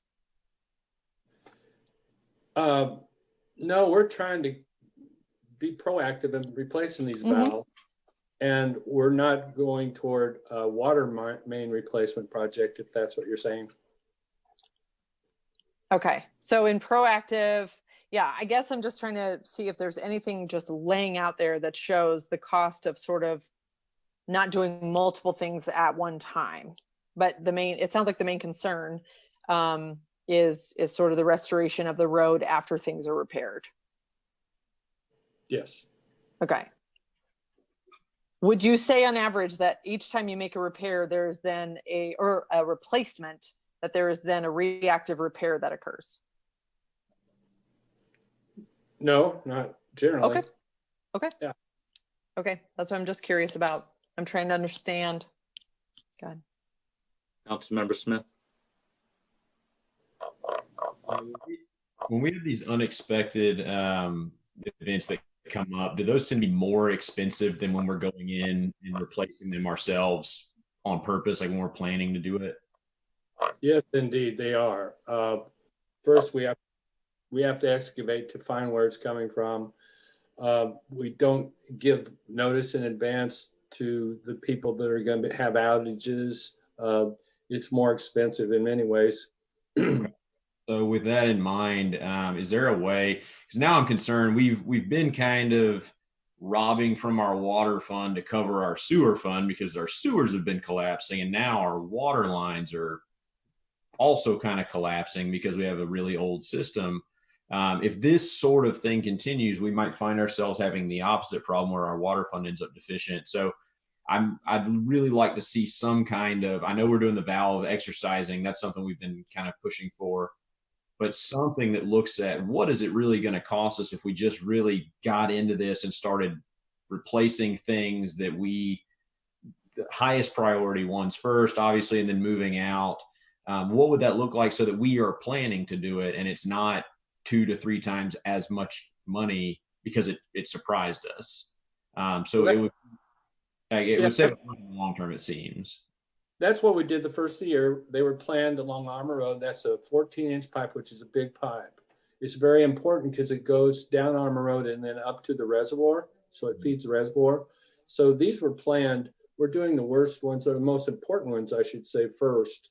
And we have a 5-year plan for them, for the ones that we're going to exercise. Okay. And I don't know what it would look like now because funding is fairly tight, but what it would look like to take that 5-year plan and shrink it in duration so that we're not catching new surprises over the next 3 to 5 years, where if we could just knock them out in a shorter time frame, it would save us the surprises happening down the line. Is there any possibility of that? Yeah, it's on a 5-year plan, but I expect it's going to go on much longer than that. I mean, to check all the valves. And then when we check them, sometimes immediately they won't shut down and we got a problem. So I think that this is going to go on way more than 5 years. I'm a little confused at this point. I do tend to agree with Mr. Haber that we probably need to spread out this, that we're going to need to spread out this program, that we don't really have the funds to cram a 5-year program into 10 years or something and try to knock them out. And, you know, with regard to the 2 major breaks that we had, I would note that the ones at 20th Buchanan wasn't related to a water valve. You know, that was just a water main break. And that was one of the 2 really big ones. But we are trying with our program to hit the highest priority ones. And unfortunately, the one at Armour and Swift, you know, began leaking. And then when we began trying to repair it, we got into even more trouble. But I think we're probably accomplishing our valve replacement program as expeditiously as funding really probably allows for. That's my feeling.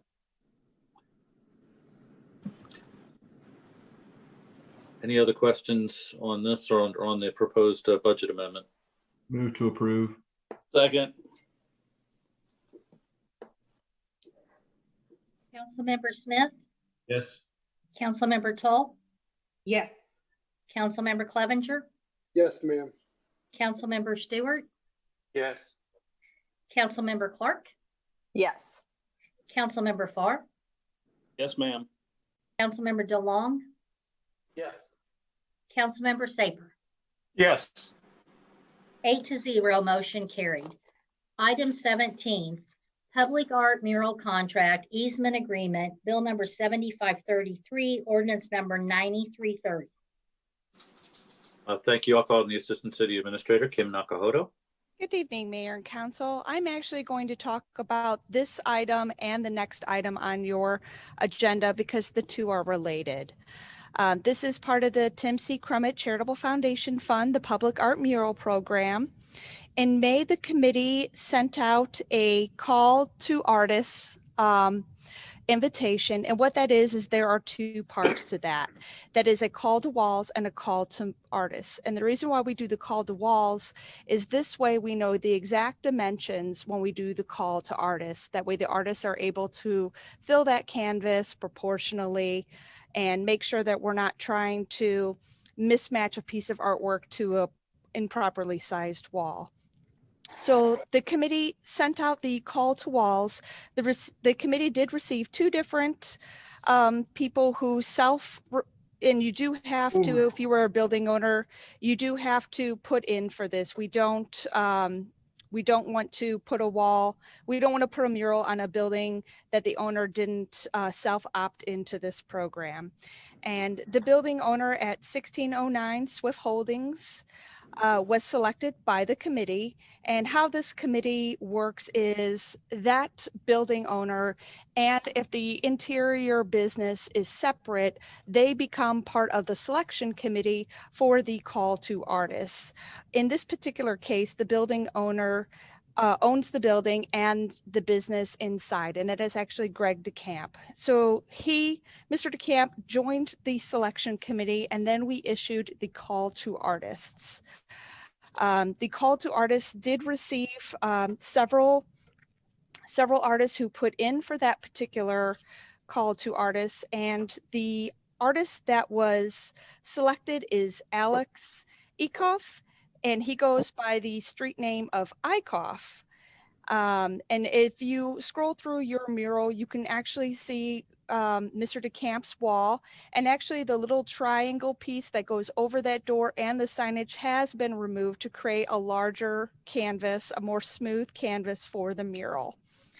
I would actually like to, one of the things that really called to the Tim C. Crummett Foundation Committee was the artist statement that accompanied the mural. And if I could indulge you for just a moment, I'd like to read what his artist statement says about this particular mural.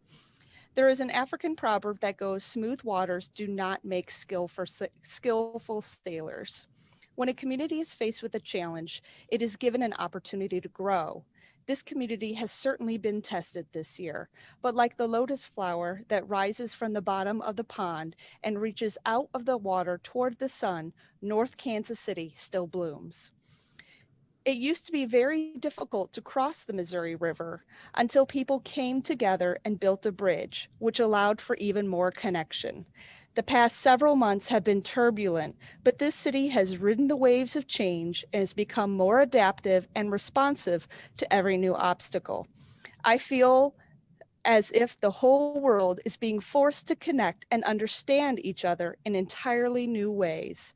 I designed this mural to celebrate the community, inspire hope, and encourage continued growth and transformation in consciousness of our town.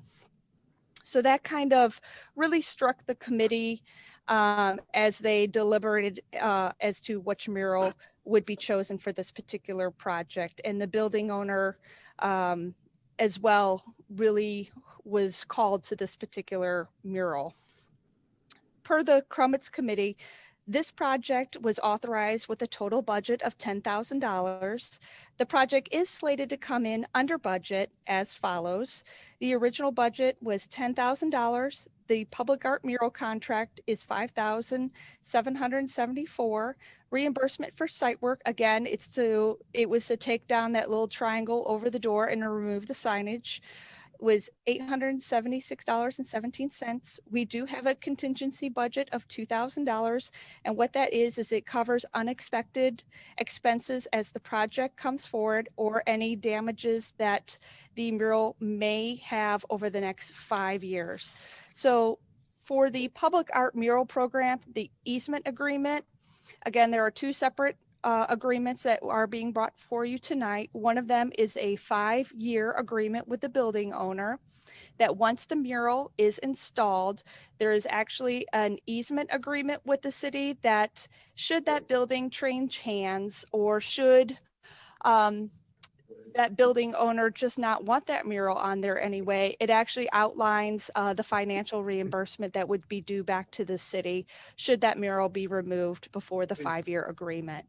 Now, this building owner can come forward again if after that 5 years he would like to extend that agreement. That is something that he could bring forward to the committee, and it would be to that committee to decide to move forward with that. The building owner does not receive any funds for this mural, and the building owner cannot charge anybody for admission for access to this mural. One of the wonderful things about public art is that it brings art to the people, and we want to make sure that access is guaranteed. If you guys have any questions or concerns about either of these agreements, should the city council move forward on these agreements this evening, we would anticipate that this mural would be installed by October 1st. Councilmember Saper. What maintenance do you anticipate during that period? So one of the things that the artist must give the city is a maintenance sheet, meaning how to properly maintain this particular mural over the next 5 years. One of the requirements that we also put into the agreement is that this mural must be coated with a very specific coating that you put onto the exterior once it is complete. What this does is it allows us, should someone maybe come by with a spray paint can during the life of that mural, what that coating does, it actually gives us a few days to get it off without damaging the mural. Think of it as a pane of glass on that mural. So what that does, again, there is, we would have to work with the building owner to make sure that we were aware should it have vandalism done to it. But that coating does buy us a couple of days to get that paint that was not part of the original mural off of the mural. Really what the maintenance would be unintended. Perhaps somebody backed into it with a vehicle. That is the unintended or unknown maintenance that would be covered by that $2,000 contingency fund. Did you have another question? Yeah, follow up. What's the size? So it is approximately 50 feet long by 12 feet high. So it covers the entire landscape of that particular building, of that side, the south side of that building. Any other questions or discussion? Councilmember Delong and then Councilmember Smith. I just wanted to thank Kim for her work on this, and as well as the Tim C. Crummett Family Charitable Fund Committee, who continues to add vibrancy to some of these areas that are otherwise dull. So I think it continues to brighten up the town, and I look forward to this as well as future projects. Thank you. Councilmember Smith. Same. I love it. Kim, thanks for all the effort on this. And could we get that statement somehow on a sheet or something that would be displayed with the mural so that people could understand where the artist was coming from, or if that's absolutely. So that is one of the things. It was kind of pending this evening's actions. We do list this mural on the city's website as well as inside of the building. So one of the things that we do is we partner with the building. We make little handbills, as it were, that the business can hand out, because what we have found is a lot of people come into the business and ask questions about its origin. When did it come in? How is it funded? So we actually give the businesses that we partner with those assets to be able to hand out to people, as well as we frame a finalized picture of the mural as well as the artist's statement that can be hung inside that building. Very good.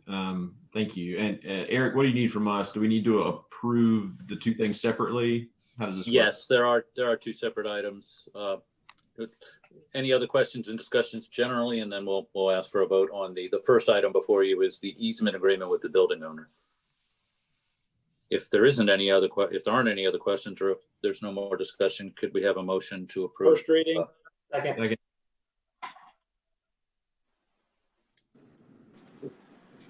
Councilmember Smith, Yes. Councilmember Tull, Yes. Councilmember Clevenger, Yes, ma'am.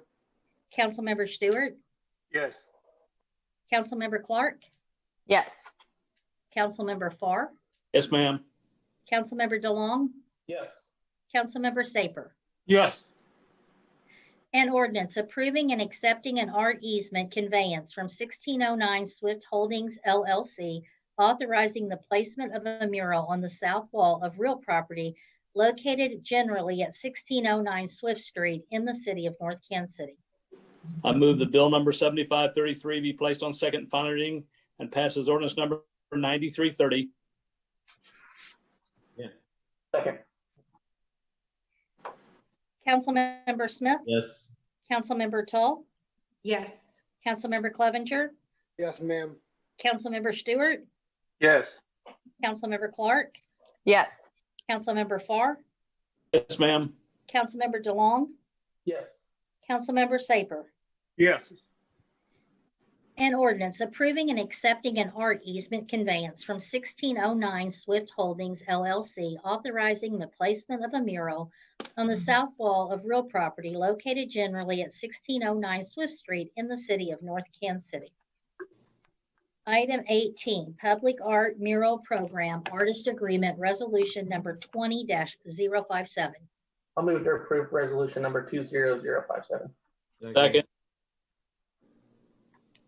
Councilmember Smith, Yes. Councilmember Tull, Yes. Councilmember Clevenger, Yes, ma'am. Councilmember Stewart, Yes. Councilmember Clark, Yes. Councilmember Farr, Yes, ma'am. Councilmember DeLong, Yes. Councilmember Saper. Yes. 8-0, motion carried. Number 19, license agreement with O'Reilly Build LLC for Lot 2, North Kansas City Destination Development. Bill number 7531, ordinance number 9328. Thank you. I'll call on Ms. Copeland. Build LLC is the contractor that's working on the construction of the backyard. The apartment development that's in 1 North, our redevelopment area on the east side of the interstate. In 2019, the City Council approved a license agreement with O'Reilly Build to allow them to use a portion of Lot 2, which is immediately across Diamond Parkway from the apartments, for a storage and staging area. At this time, that previous license agreement has expired. But O'Reilly Build has requested a new license agreement from now until November 30th to allow them to use this area a little longer as they complete their work on the apartment complex. Staff has discussed this request with Rick Warner, the master developer for 1 North. He had no concerns with the arrangement. This license agreement allows them to use just a portion of Lot 2, subject to insurance and indemnification requirements. The city does still own Lot 2, so it's up to us to approve this arrangement. It's not property that's owned by Rick Warner at this time. The memo that was provided to you does have background information about the legal framework for license agreements. I would be happy to answer any questions you might have about this. Councilmember Clevenger. Not so much about the agreement here, just we have any ETA as far as the apartments and when they'll be fully completed? Because it sounds like maybe late fall now then with what you're talking about with this license agreement. Actually, I would expect us to start issuing temporary certificates of occupancy here in the next month or so. For the building, the complex is actually designed as 4 separate buildings. So they will probably start requesting TCOs here as they start finishing these buildings to allow them to have their staff in there as they begin the process of leasing. They do expect to open November 1st for tenants, is my understanding. First reading. Second. Councilmember Smith, Yes. Councilmember Tull, Yes. Councilmember Clevenger, Yes, ma'am. Councilmember Stewart, Yes. Councilmember Clark, Yes. Councilmember Farr, Yes, ma'am. Councilmember DeLong, Yes. Councilmember Saper. Yes. An ordinance adopting and approving a license agreement by and between the City of North Kansas City, Missouri and O'Reilly Build LLC regarding the temporary use of certain real property owned by the city for staging of work and storage of materials and equipment during construction of apartments in 1 North. I move that bill number 7531 be placed on second and final reading and passes ordinance number 9328. Second. Councilmember Smith, Yes. Councilmember Tull, Yes. Councilmember Clevenger, Yes, ma'am. Councilmember Stewart, Yes. Councilmember Clark, Yes. Councilmember Farr, Yes, ma'am. Councilmember DeLong, Yes. Councilmember Saper. Yes. An ordinance adopting and approving a license agreement by and between the City of North Kansas City, Missouri and O'Reilly Build LLC regarding the temporary use of certain real property owned by the city for staging of work and storage of materials and equipment during construction of apartments in 1 North. Item 20, approving accounts due and payable by the city through August 28, 2020. First reading. Second. Councilmember Smith, Yes. Councilmember Tull, Yes. Councilmember Clevenger, Yes, ma'am. Councilmember Stewart, Yes. Councilmember Clark, Yes. Councilmember Farr, Yes, ma'am. Councilmember DeLong, Yes. Councilmember Saper. Yes. An ordinance authorizing payment for certain accounts due and payable by the city through August 28, 2020. I move that bill number 7534 be placed on second and final reading and passes ordinance number 9331. Second. Councilmember Smith, Yes. Councilmember Tull, Yes. Councilmember Clevenger, Yes, ma'am. Councilmember Stewart, Yes. Councilmember Clark, Yes. Councilmember Farr, Yes, ma'am. Councilmember DeLong, Yes. Councilmember Saper. Yes. An ordinance authorizing payment for certain accounts due and payable by the city through August 28, 2020. Thank you. Next item is staff comments. We just would like to remind the council of tomorrow night's first budget work session at 6 p.m. That we have several reports in your packet.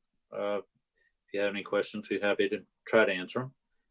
And lastly, at the very beginning of the meeting, we did have a comment from the public from Thomas Manners regarding our plans to deal with civil unrest if we had some issues with that similar to what's happening elsewhere in the country. And Chief Freeman, would you like to make some remarks about that? Sure. Thank you. Good evening again.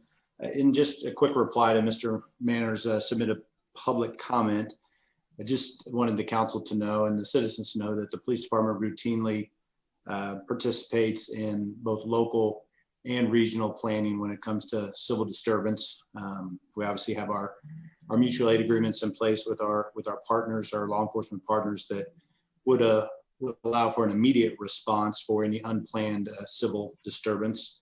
Any planned civil disturbance, we have the fortunate means to access the regional civil disturbance response plan that came out of the law enforcement subcommittee of the Regional Homeland Security Coordinating Committee. A lot of words there, but it is available to our officers and sergeants in the patrol cars. So should anything take place after hours, during regular hours, anytime that we need to call on resources, they would be available to us from the region. So short of getting into any of the weeds of specific tactics and activities during civil disorder, I'd be happy to answer any questions you might have on that.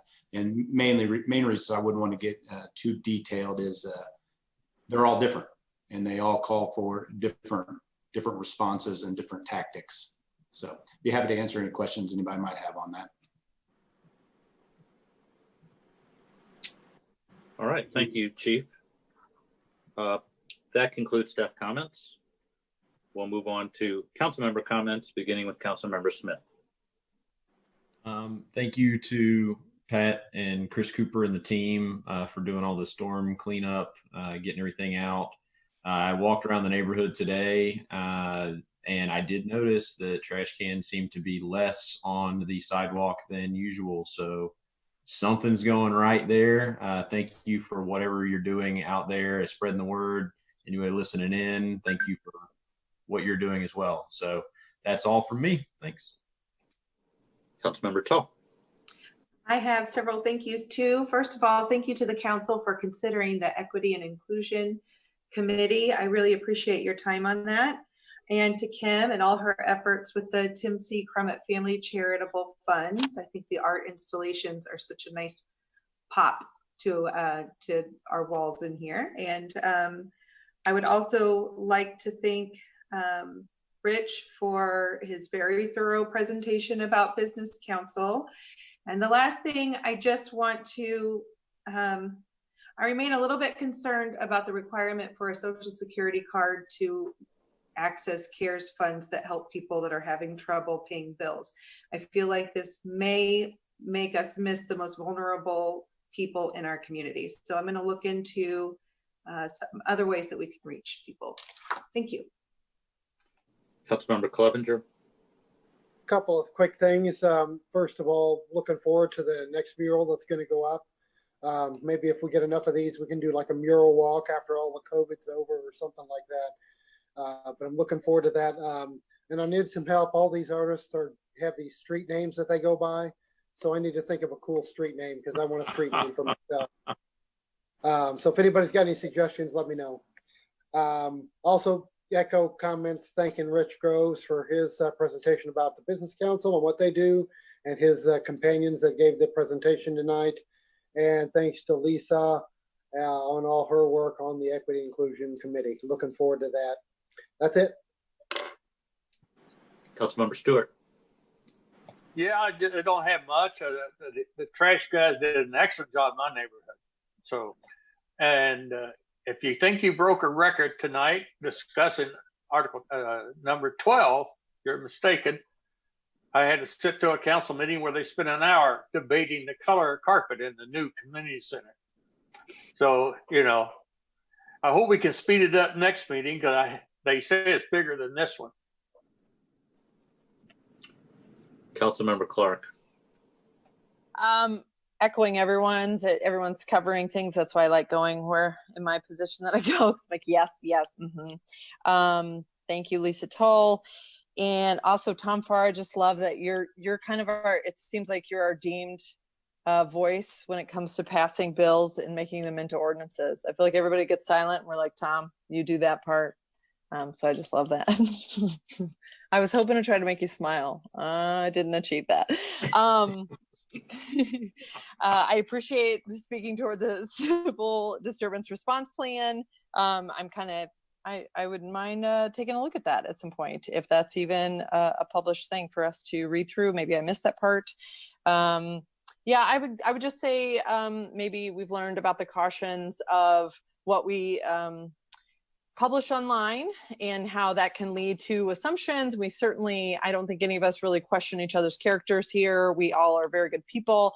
Those that are serving us in the community are good people. And I think, unfortunately, online representation can sometimes be completely misconstrued when our actions are, are not meant to be taken that way. So I would just, caution us to go in that direction of maybe having conversations ahead of time so that we can kind of avoid maybe some back and forth. And I appreciate everyone's position on the council. That's it. Councilmember Farr. Ed, I want to thank your group.